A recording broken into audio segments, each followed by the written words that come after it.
Okay, I'll make this brief. I went to see Last Voyage of the Demeter today, a film that takes the sequence from Bram Stoker's Dracula, where the ship transports Dracula to England and Dracula picks the crewmates off one by one. It flushes that out into a full movie, and despite the fact that this movie doesn't seem to be making a lot of money right now, I really enjoyed it. It's an atmospheric, slow burn horror movie, and if you love the Hammer and Universal horror films, you should love this one. It's got that feel to it. It's Dracula's presence, even when he's not on screen, you can feel it throughout. The storm scenes just have this great atmosphere to it. I can't wait to get this on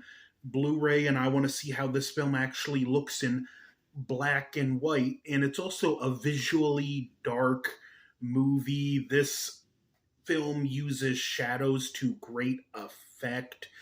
I thought the performances were great all the way around, but to keep in mind, it is a slow burn, and especially if you're more accustomed to the pace of the modern, easily consumable movie that you can watch on autopilot, this you might have a bit of a tough time with this one.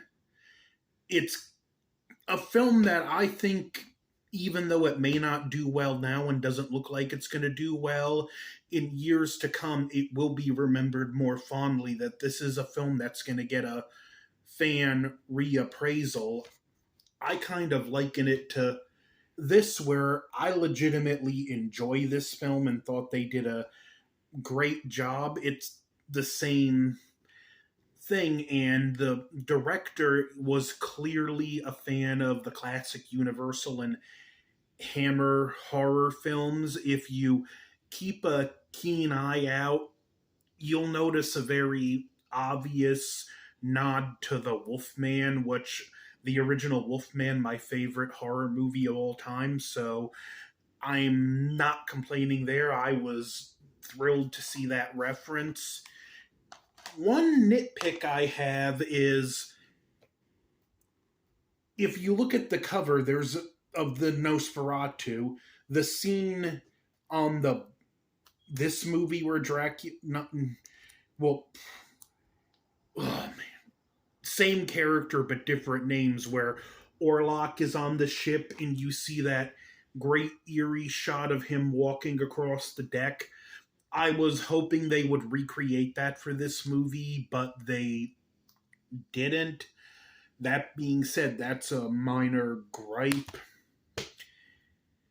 And some people are comparing this to Alien just on a sailboat, but Alien was basically just a redo of It the Terror from Beyond Space, so either it's building on good source material for what it is. And it is a horror movie, I'm not gonna lie, there are some questionable decisions, like when they're close to England and they're talking about he needs to die with the boat. Here's what I'm like, okay, you got lamps, you got lamp oil, it's broad daylight. Here's what you do: get on the sailboat, spill the oil, throw a lamp, let the boat go up in flames, and yeah, it's daylight. Where's he gonna run? Where's he gonna hide? He's, no pun intended, sunk at that point. But that being said, though, this was a surprising film. The trailer intrigued me. The movie did not disappoint in the slightest. Saw a good friend of mine, Jason, there. He thought it was okay and a little slow in places, which I agree, it's a slow burn, but I appreciated that. And like I said, you can feel Dracula's presence the whole way through the movie.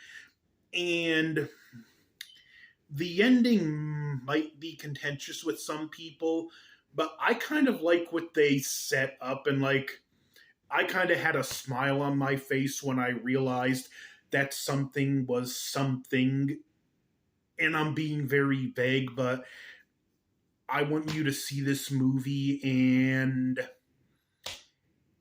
form your own opinion. I really don't want you to know too much about this, so I give Last Voyage of the Demeter an extremely high recommend. So don't forget to like, share, comment, subscribe. Over and out.